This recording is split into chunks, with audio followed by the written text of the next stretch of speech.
Now, Warner Brothers presents Irwin Allen's The Swarm. We have visual contact. Identify. A black mass, sir. A moving black mass. We have been invaded by an enemy far more lethal than any human force. Starring Michael Caine, Catherine Ross, Richard Widmark, Richard Chamberlain, Olivia de Havilland, Ben Johnson, Lee Grant, Jose Ferrer, Patty Duke Aston, Slim Pickens, Bradford Dillman, Fred McMurray, and Henry Fonda. Get inside! Enemies are coming out! Get inside! You understand? Quickly, get inside! Welcome to the latest episode of the podcast That Wouldn't Die. I'm your host, Kevin. With me, as always, is Aaron. Hello there. This week, we're going to discuss the horror science fiction classic, The Swarm, starring Michael Caine, Henry Fonda, Catherine Ross, Slim Pickens, Patty Duke, Fred McMurray. It's an all-star cast, for God's sakes. Sweet Jesus. We had a bit of a hiccup earlier, because I guess there's two movies called The Swarm. Is that right, Aaron? That is correct. In fact, I just finished watching the French movie. So I decided to watch the movie after clearly Kevin had gone to bed at 9. And so I'm sending a message. I'm like, I'm on Netflix. Was it made last year? Is it French? No response. So I just started watching it until I had to turn it off because it was freaking me out. That one was about a lady raising locusts in France, so she can grind them into like a protein meal and then I guess sell them to livestock, except it wasn't doing very well until they tasted blood. And then generation after generation, they just kept getting bigger and stronger. She was more successful, but she had some problems trying to acquire all the blood. I have to say, it had a stupid happy ending. I have to say, the idea of drinking any kind of powdered juice or drink made out of crushed locust does not sound appealing, even if they're not mutants. Well, I would say they were selling them for like the foie gras community, because it's France. But for sure, I've seen they're like, oh yeah, but they keep always trying to push bugs. First it was ostrich, Yep. Now it's like bugs. It's higher level of protein than in a steak. Roar. Yeah, no thanks. Thanks for nothing. I hear they taste like cracklins. I believe it. Sweet Jesus. So give us the 30-second synopsis of the 1978 classic, The Swarm. Well, I will tell you one thing. The French film is a lot shorter than this 2.5 hour snap freaking insane shit show of a movie. Mm-hmm. Thank you, Irwin effing Allen. First of all, before I do my 30-second review, are all his crazy shit movies that long? This thing was longer than Titanic! I think this is like the new version where they kind of brought back kind of the things that were better left on the cutting room floor, I think, honestly. Oh, like Ridley Scott? Is this like the director's cut? I think so. Something like that. Craziness. Speaking of that, I recently watched Amadeus, and it was completely different than the theatrical version from 100 years ago, and not for the better. Do you want me to Amadeus freak you out? was go. I also just watched Amadeus. Rock me, Amadeus. Amadeus, Amadeus. That song's not even in the movie, by the way. That's upsetting to me as well. Go ahead. It's upsetting. Yeah, but did you see what I mean? You're like, that wasn't in there. But like, why did they add that? Okay, the theatrical release, I believe I was 7 years old. So I do not remember the theatrical release. So I did my best. So this is the first time you saw Amadeus. I probably saw it 10 or 15 years ago, but... So you didn't notice anything different? I was shocked when the girl takes her boobs out in the middle of the movie. I couldn't believe it. I'm like, what kind of movie is this? I don't believe that was in the original. Maybe that was the shocker. There was some trashy shit they added to it. I was like, what? How did this make it better? Anyway, this is not the Falco or Amadeus Kyle Osterreich or whatever podcast. Let's This get back is to the Irwin Swarm. Allen Swarm podcast. Go for it. So basically, let's put it in historical context. America's always freaking out about something. Yep. And in the 70s, it was the killer bees. So this is, they were going to come, they're going to poison us all, bite us, wipe us out, kill all our native honeybees. World will come to an end. That's correct. Anyway, you see these people who look like they've just come out of 2001 Space Odyssey, storming some bunker out in, I don't know, Eastern California, to discover everybody dead. We don't know why. Really? Because when bees sting, they die. So anyway, and there are insect bites. You would have stings all over you. For goodness sake. There would be welts all over you, Yes. especially the way they flipped the gig on this one. Anyway, killer bees, or as they referred to them in the movie, the Africans. We're going to talk about that. There is some problematic. I was like, oh, Yeah, I wrote I'm that waiting down. for the Jordan. I'm waiting for the Jordan Peele version of the Swarm. Oh, no question. So It's a lot of the Africans have taken over Houston. It was very problematic. we can't allow the Africans to take over Houston. I was like, oh. Took a dark turn. Oh dear, that's problematic just saying that. So anyway, killer bees, they bring scientists. They're everywhere. We don't know what to do.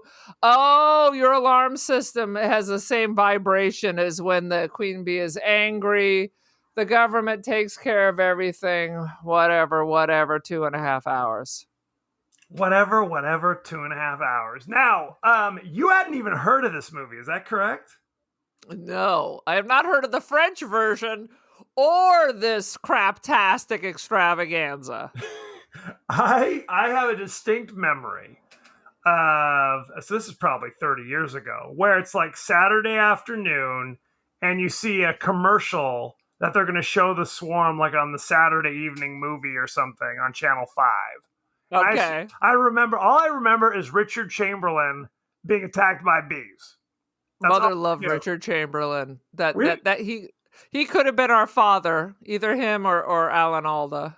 We didn't even mention the Richard Chamberlain's in this movie as well. It is an all-star cast, ladies and gentlemen. Anyone who was at all popular in the 40s or 50s is now clearly unemployable, so they just signed up for yet another Irwin Allen freakout. Thank you, 70s. That's the cold hard reality. Most of the cast is at least in their 80s. Most of them. But then you have those kind of like, I'm Richard Chamberlain. I was on a soap opera in the 60s and I'm trying to branch out into movies, so I'll take what you got. And you've But also... then you have Olivia de Havilland from Gone with the Wind, Right. who was a full-grown adult in 1939, That's what I now mean. it's 1978. Yes. You had her. You had Richard Widmark. Don't you remember Yes. when Lucy got an autographed grapefruit by Richard Widmark? Yep. I didn't even mention him either. Richard Widmark. Henry Fonda is in this damn thing. Sweet. Poor Henry Fonda. Good Lord. Fred McMurray. I mean, we remember him from My Three Sons, but he was in Double Indemnity back in the 40s Yes. or something. He was a badass dude. Yeah, you know who else was a Double Indemnity? Was that guy who always used to play the gangster. See? Oh, sweet Jesus. Anyway, why don't we jump right in to the highlights, or as I call it, what the F? I took what you got? 3 pages of notes. Yeah, me as well. 3, but none of it was for high quality acting. No, definitely not. I mean, it's just so ridiculous. My fault is, Kevin, do you know what it is? My problem is I keep trying to interject logic and outside knowledge. And that's that's hopeless. what always that just always throws me off. But one of my highlights is apparently after you get bitten a couple of times, you get the fever, and then you hallucinate giant bees cleaning their proboscis inches from your face. Yes, a giant killer bee appears in your face constantly for some bizarre reason. Constantly. Sweet Jesus. At first, I thought it meant that Michael Caine was the queen bee, but apparently not. There was no reason for that, nor did No. it make any sense. It did not help in any way. Can we talk about how, okay, you talked about how the military storms the bunker to find out that everybody's dead. And then Michael Caine just appears. Hey, I'm a scientist who studies killer bees. I happen to be following the swarm. Perhaps I can be some assistance. Did That's you my heart, not Michael think he was so just flat affect till the very end, where he's crying on Henry Fonda? Yes. His acting was so piss poor. He just seemed just dead-eye shark the entire thing. I have never seen Michael Caine so not enthused with a role. I mean, for at least 20 years of Michael Caine's prime, he was strictly paycheck. I don't care. Sign me a check. I will do whatever movie you want to do. This is not old man Michael Caine. This is young, virile Michael Caine. Yes, this is Jackie Collins, Hollywood Wives, Michael Caine. This is Alfie Michael Caine, for goodness sake. Sweet, but you're right. He was just like, I'll stand here and yell at you about killer bees for a little while. How's that grab you? Crazy. He just seemed annoyed to be there the whole time, which was very amusing and yet very sad when you see poor Henry Fonda on Golden Pond and Academy Award. Yes, this was a dark period for Henry Fonda. This is way after Mr. Roberts. This is 30 years after. This is 30 years after Mr. Roberts and probably a decade before On Golden Pond. It's very sad. And he's like, I am so checked out. Make my character paralyzed. So people just push me around in a wheelchair the entire time. How's that? I'm not even going to stand for this one. I just can't bring the energy. Just hand me my check. At one point, There's so much of that in this. At one point, he again supposed to be paralyzed. You see him kicking open a door behind him. That's not how paralysis works, Henry Fonda. Sweet Jesus. No one said he had nerve damage. He's just tired. Exactly. Sweet Jesus. There's just so many celebrities, and the chick from Gone with the Wind is the belle of the ball. Yep. So the local sheriff and my three sons are both vying for her because she's the only tail in Marysville. Yes. Ben Johnson and Fred McMurray are after Olivia de Havilland in their tragic love triangle, which ends unceremoniously when the swarm causes a train wreck. Don't ask. And the whole train rolls over. Oh God, off a cliff. Oh, I started laughing out loud. I was disturbing the whole house as like Fred McMurray goes flying out the window.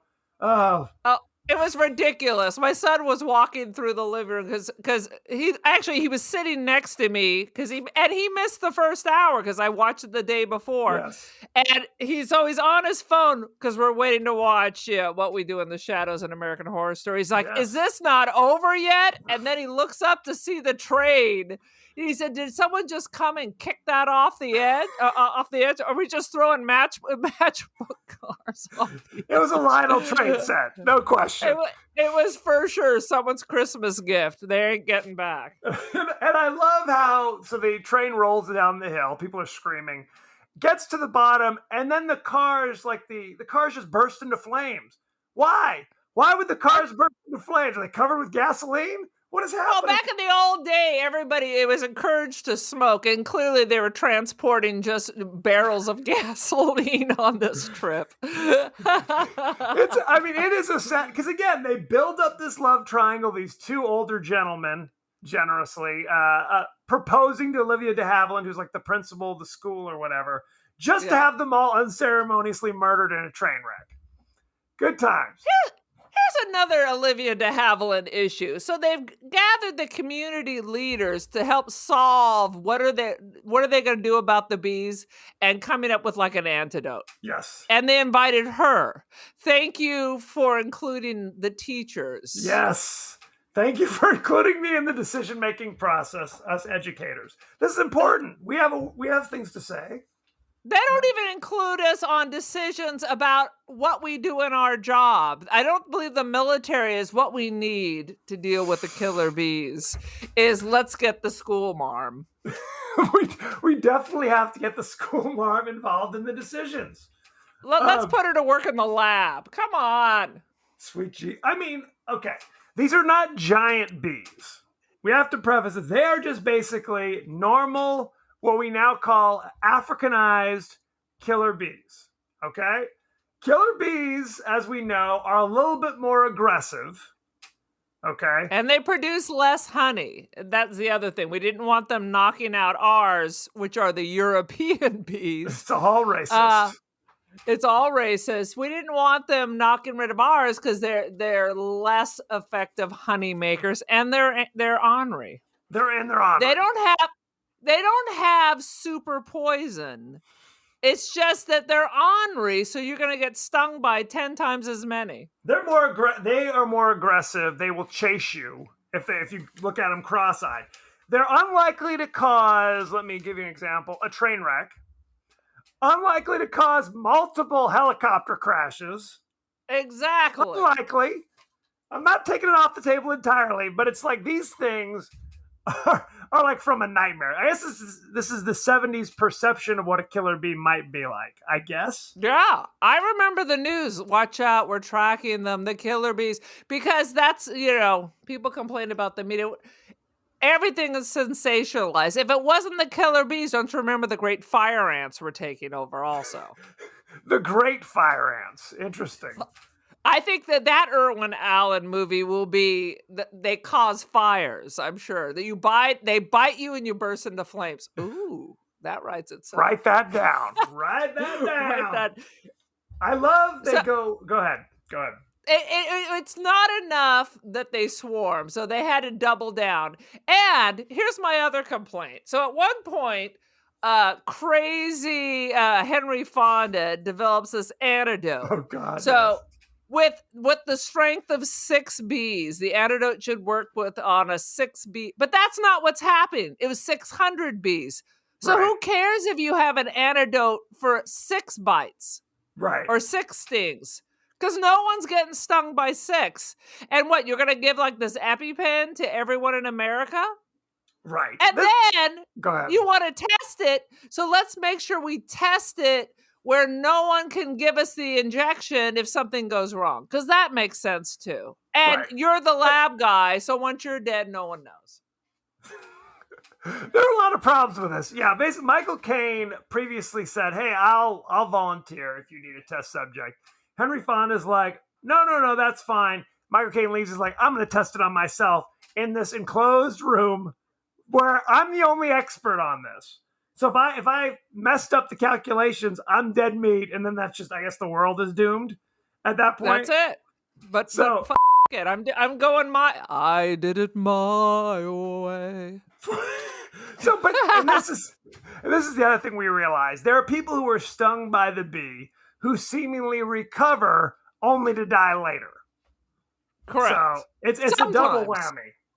Yeah, so it was kind of stupid. So he started getting the shiver shakes, and he managed to give himself the antidote, but then it just wore off and doubled down. And then he was dead anyway. It was a sad situation. And then he was dead anyway. And who cared in the end? Later in the movie, Catherine Ross gets stung ostensibly by one bee. When she's running into the diner, she kind of swats the back of her neck going, ow! I don't think one bee sting is fatal. No. Even from an Africanized killer bee. I'm not sure that's how it works. Sweet Jesus. Didn't you see at one point they're collecting the sting venom, and literally the gloplets are the size of a Hershey Kiss. I'm like, what the hell kind of bees are these? They're those African killer bees. That's what they do. Right. It looks like a giant blob of pigeon shit. Ah! There's multiple scenes of rando celebrities popping up to be like, oh no, my son's dead. Slim Pickens is in one scene where he shows up at the base going, my son, I need to see him. He must have been bit by a crazy killer bee. Then he cries over the corpse while everybody looks on, and then you never see Slim Pickens again. I mean, did he do this after lunch? I mean, this is a one-day shoot. Good Lord. Literally, he's like, let me in, I'm going to turn off the water. There's a government emergency here. They could have just shot him. Right. This is the federal government. I'm gonna like go storm Area 51 and say, "You better let me in, or I'm gonna dig a hole and cut off your water line." That's basically what he did. He was basically pulling a monkey wrench out of the back of his truck, going, I'm gonna go turn off all your water unless you let me in." Very upsetting. Ay. And Yeah, he would have disappeared in the desert. No one. I don't know what happened to that commissioner. That would have been it for Whoops. poor old Slim Pickens. Patty Duke, or at this time she's Patty Duke Aston. Can you believe she married? I mean, much older was John Aston, who is Gomez Adams? He was much older, and I think right before this movie was filmed, Sean Aston was born. Patty Duke's son. So there you go. Right. Who we know from the Lord of the Rings. Lord of the Rings, the Goonies, the list goes on and on. Not much longer though, truly. Not much longer. She works at the diner, and again, she's pregnant. Her husband, I guess, was another faceless dude who died at the base. Right? Later in the movie, it seems like she has a bizarre Dead Ringers flirtation with her obstetrician. Did you notice that? See, that goes back to the to our previous movie that we recently recorded, Dead Ringer. See, now you're just gonna see weird gynecological stuff everywhere. It's in your head now, Kevin. You see it all over the because she says. Well, I mean, you've been in the birthing room 3 times, so let the mind wander. Oh, sweet Jesus! So she just gives birth, and she says something to the doctor like, "I guess all mothers fall in love with their doctor." And he's like, "Hopefully you'll feel the same tomorrow and the next day." Her husband just died yesterday. Sweet she's a widow. Oh, maybe it's one of these old Catholic things where you're like, meh. Moving on. We couldn't get a divorce, but so nature took care of it. Yeah. There is a scene. Maybe she's a witch. Maybe she's a witch and she caused all this. Well, you got to remember she was Helen Keller in The Miracle Worker. So this is how now she can Helen speak. Keller was kind of a bitch. I would have slapped her too. Yeah. In what sense would she was blind and deaf, and she became a famous author, inspirational figure. I think we cut her some slack, for goodness sake. No? But did she really? When you're blind and deaf, she's using a ghostwriter. What if the lady is the one who actually did all of this? Do you ever wonder about that? I never did. I find that very upsetting that you'd even suggest it. Helen Keller, if you're listening, no offense. I call fraud. Clearly. Okay, at the beginning of the movie, after the base has been destroyed, there's like a young family that goes picnicking and immediately are attacked by the swarm, but not before. He was literally pouring bug spray all over their picnic food. Did you notice that? I wrote that down. It's classic 1970s where you're just putting the bug spray directly on your food. It was like, they would have been dead anyway at that stage of the game. It's very sad. Very sad situation. I also noticed real bees and real people being smothered by bees. Did you notice that? I did make a note. At one point, the mom and dad were laying there with the bees all over. So Yes. I wondered if they put like a little screen up their nostrils so they can breathe without a bee crawling inside and laying eggs. I mean, there's a scene later in the movie where Jose Ferrer and Richard Chamberlain are being attacked by the bees at the nuclear power plant. Chamberlain's mouth is wide open as he's screaming with bees all over him. He's literally in a bee swarm. I ain't screaming like that with my mouth open with bees crawling in. No, thank you. You gotta get paid extra. And by the way, why wouldn't a nuclear reactor blowing up kill the swarm of bees? Do you notice no matter how many die, there never seems to be any less? Yes, this is a good question. I wrote this down because it's like, why would the nuclear reactor instantly go into full meltdown? And that's question number one. And you're right. The moment the bees attack the nuclear reactor, they should just be wiped out. That should be the end of the bee threat, right? It'd be like dropping a nuclear bomb. That should be it. It's a nuclear bomb on it. And of course, this is an environmental movie. Pesticides don't work on the bees either. They're like, they're eating them like bonbons. It has no effect. What Right. have we done? Yeah, first Richard Chamberlain drops poison pellets that they ignore, and then Richard Widmark sprays some kind of nerve gas or something on them, and that doesn't work. Oh, they're immune, yada, yada, yada. How? They're just bees. These are not from another planet. Oh, No, sweet these bees, they've endowed them with all the baser impulses of humanity.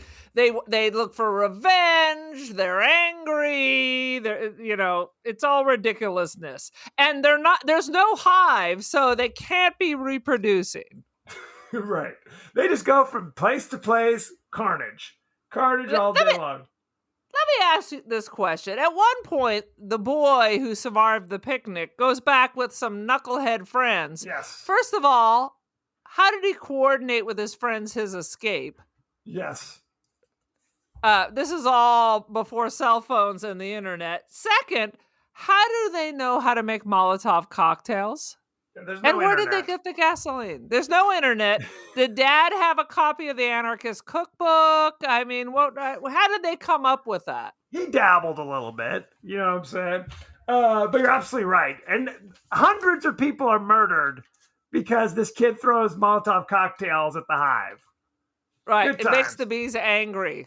So angry, and they hide, and these kids must be freaking ridiculously smart. They throw the Molotov cocktails and then hide in these trash cans, like upended trash cans that evidently the bees can't get at for some reason. They can derail a train, but they can't knock over a trash can. Interesting. Oh, it's some classicon. It's some classicon in here. There's some little bits of treasure in here. Oh no! There's many. When the bees attack the town, there are scenes from the school where it's literally teachers abandoning their students on the playground to the swarm. I'm out of here, just running, kids falling. Nobody is safe. Kids die by the bushels in this from bee stings. Very sad. In slow motion, that was the other thing. It's a lot of slow motion being attacked by bees. That was one of my best parts. There's a dude in green stumbling through the town in a flailing of the arms that just made me laugh out loud. Yes. And then he threw himself through a plate glass window. I wrote that down as well. It was so... Yes. There are multiple scenes of people being attacked by bees who are literally doing the Watusi or something, waving their arms around. Like one of those. I love it when they super slow it down so you get the full reaction. They literally look like one of those inflatable dancing things that are at like the car dealership. Yes! Good call. Good call. 100%. Oh, sweet Jesus. There's a scene where Fred McMurray goes to the school to drop off flowers for Olivia de Havilland, and there's some creepy kid licking this lollipop while insisting on making full eye contact with Fred McMurray. I'm like, what? Fred McMurray literally shifts his seat so he doesn't have to look at this kid. The kid adjusts to make sure that he's right in front of him, giving him the scary eye. Very upsetting. What else you got? You know, when we were looking at when they were in like the small town, I guess this is Marysville. Yes. I was like, God, that they kept going to this cafe. I'm like, that looks so familiar. I'm like, I think that's Luke's Diner. So the town is Stars Hollow. I looked it up. I'm like, this is the Gilmore Girls town. Is it really? It is. It's the Warner Brothers set, the old town. That's the place with the yellow curtains. That's Luke's Diner. There's the square. And I looked it up. What else was filmed? There was The Bad Seed. Oh, another classic. Another classic. We haven't reviewed that. We could do like a double feature of like old timey like Bad Seed or Psycho or something. Right. But I That'd was be a like, good movie. boom! That's the Warner Brothers lot. I gotta tell Becky that The Swarm was filmed on the same sets as the Gilmore Girls. I expected Rory and Lorelai to come swinging by anytime. Why not? And with Sally this cast? Struthers. Why wasn't Sally Struthers in this movie? Everybody else was. She's available. For good lord. Because, she's in the Gilmore Girls. Oh, is she really? Okay, Yes, no, that's why I said that. I'm a big Sally Struthers fan from way back. Okay, so then Houston's been attacked. They decide now to go around and shoot flamethrowers. Just stand in Yes. town using, which seemingly don't do anything to the bees. We're just gonna and then they're not even pointing them at bees. They're gonna set cars on fire. They're lighting each other on fire. It's Then they go in the office building and start using the flamethrowers to kill the bees inside the office. that's just so not safe. That's not safe. No, they're on the first. They're on the street, just spraying the flames around, and you see an ambulance just drive through town. Why? Where are you coming from, pal? The city's been evacuated, and we're now just doing flame. It's a horror story. It's a horror story. And that exact scene when the flamethrowers, it's pitch black. The ambulance when the ambulance crashes into the building, it's Yes. the middle of the day. 1 second later. Right. The swarm is blotting out the sun. This is clearly what's happening now. I guess so. It's like Vesuvius. It totally is. They're running through the building, because now the swarm's inside, and you see multiple people like sacrificing themselves. You guys go, I'll stay. Hey, I'll stay as well. Hey, how about I stay? Why are you all staying? You don't need to stay and get stung by The the killer one bee. scientist didn't even have a flamethrower. He just stayed to stay. He just stayed to stand there. I figure I'll just Standing stay here and die. Maybe he was depressed. Who's to say? Michael Caine just bails with Catherine Ross, who is at death's door. Because she's having a relapse from her bee sting, and And she kept looking at not Richard Chamberlain's eye, Michael Caine's eye, and saw a bee reflected. I'm like, maybe Yes. this is all Michael Caine. he's to blame. I think we can all He's agree. to blame. Oh, sweet Jesus! So they get to the airport, and now Catherine Ross is seemingly fine. I'm like, are we not going to the hospital? Are we giving her the antitoxin? Or no, we have nothing like that. Sorry. She's cool now, though, I guess. What the hell? And by the way, that's the most bizarre romance of all, the Michael Caine, Catherine Ross romance.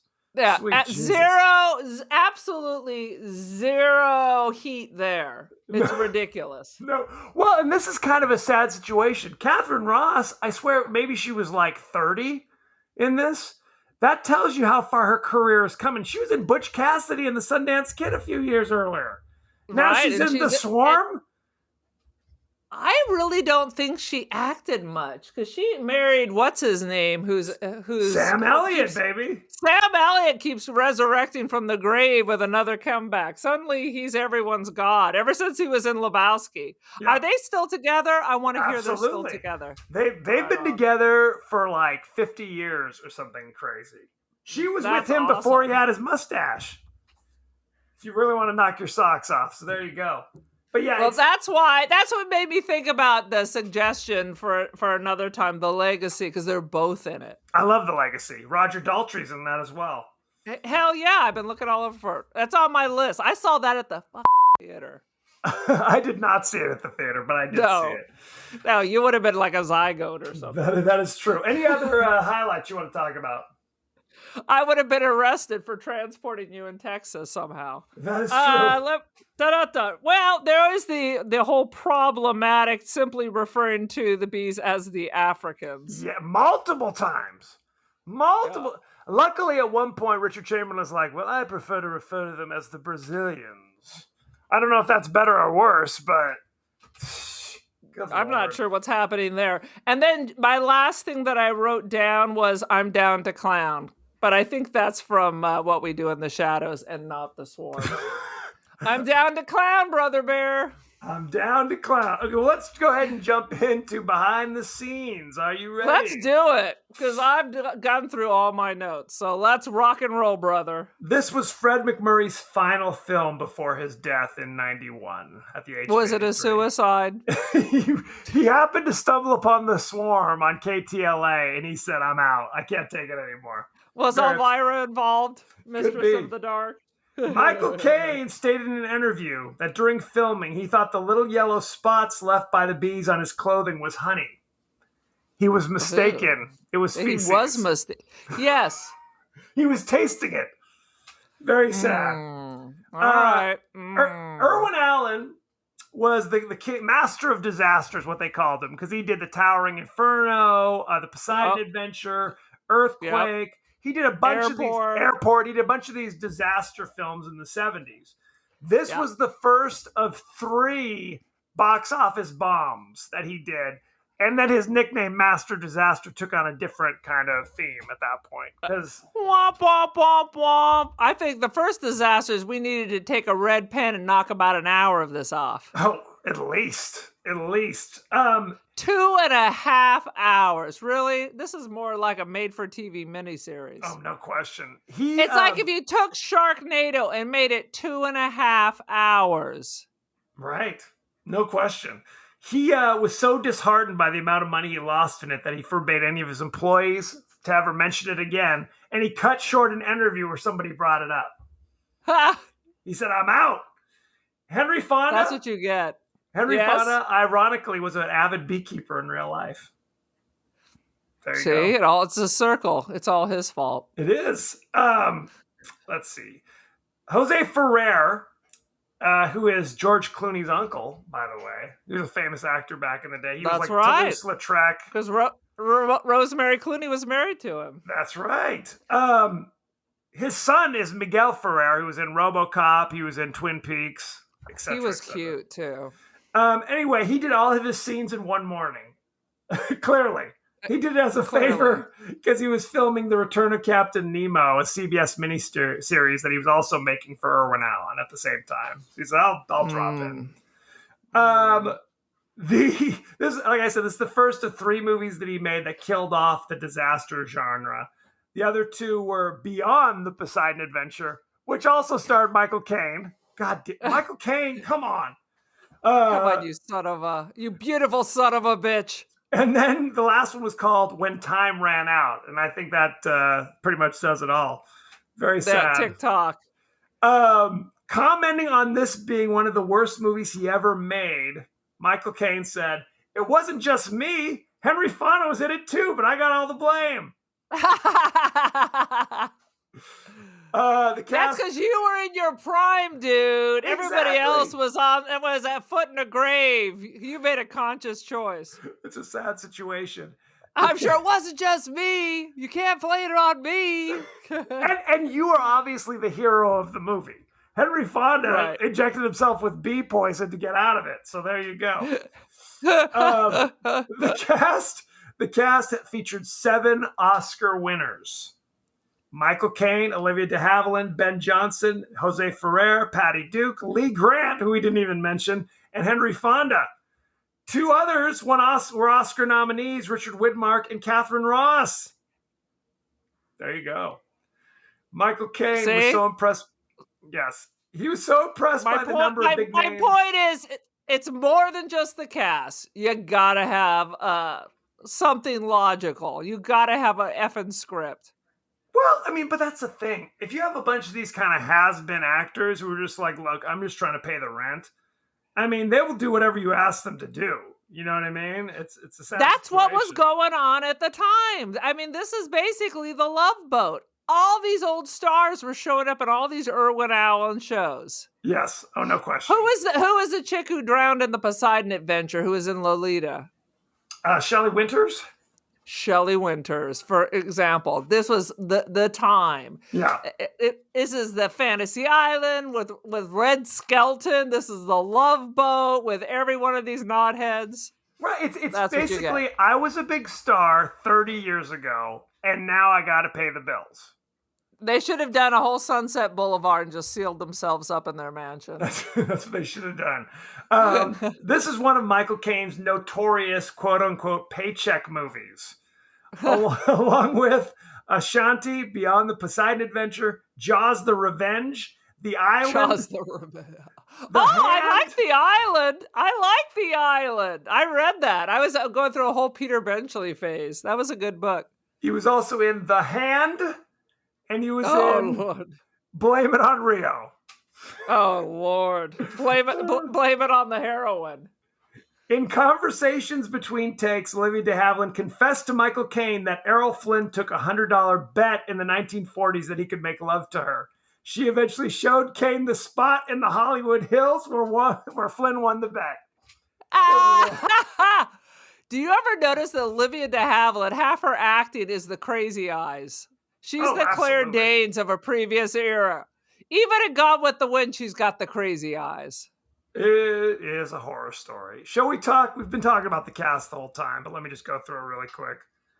Michael Caine played Bradford Crane. Then you had Catherine Ross was Captain Helena Anderson. Richard Widmark was General Slater. Richard Chamberlain was Dr. Hubbard. Olivia de Havilland, Maureen Schuster, the schoolmarm. Ben Johnson was Felix. Lee Grant played like the reporter, Anne McGregor. God, I mean, it literally goes on and on. I mean, what else do you want to know? I mean, Henry Fonda, Fred McMurray, Slim Pickens, Patty Duke. It is a horror story. Shall we talk about the ratings? Do it. Ready?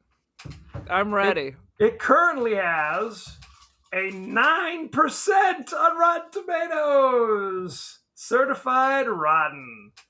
Let's see if I think that's off because this is definitely like a goofy movie that you can watch with your kids and you can goof on it. Right. I mean, it's fun-ish. It definitely is a little long, no question. But I don't think it's a total loss. I mean, I enjoyed it. Janet Maslin of the New York Times said Mr. Allen just as might as well have devoted his talents to man-eating goldfish, poodles on the rampage, or carnivorous canaries. I want to see Poodles on the Rampage. That could be a musical. Where do I sign up for that? What do you give The Swarm? All right. I'm going to give The Swarm an intoxicated 4 or a sober 2 out of Bees in Your Ass.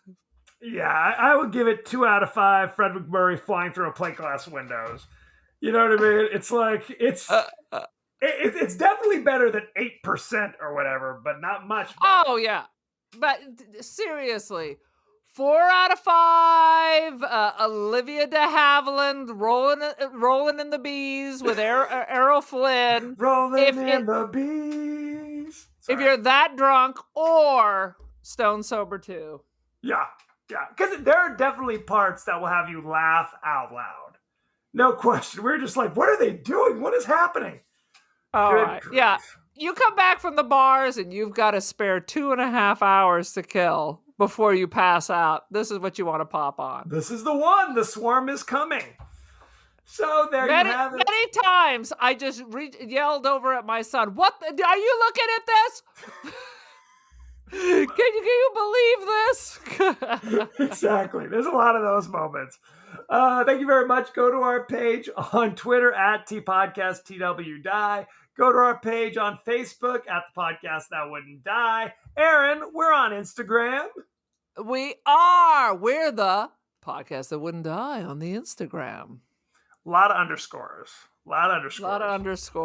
You can also email us at The Podcast That Wouldn't Die at Gmail. We are on Spotify, Apple Podcasts, anywhere the finer podcasts are available. So make sure you like, share, review, and subscribe, for goodness sake. Subscribe. Good Do you know I paid $1.99 for The Swarm? You know, the American Swarm, not the French Swarm. Yeah. $1.99. I paid $5.99 to own it. It's not part of the collection, baby. It's in the vault. It's in the vault. Good Lord. Now, Aaron, you were also on social media. What's the word? The Cult of Aaron. Join the cult on the Instagram. What else am I on? Don't Feed the Pigeon and 4chan. What am I on Twitter? Queen Aaron. Queen Aaron, yes. There we go. So there you go. So thank you very much. And We'll have a GoFundMe soon, I'm sure. I'm sure. Be well. Late ski.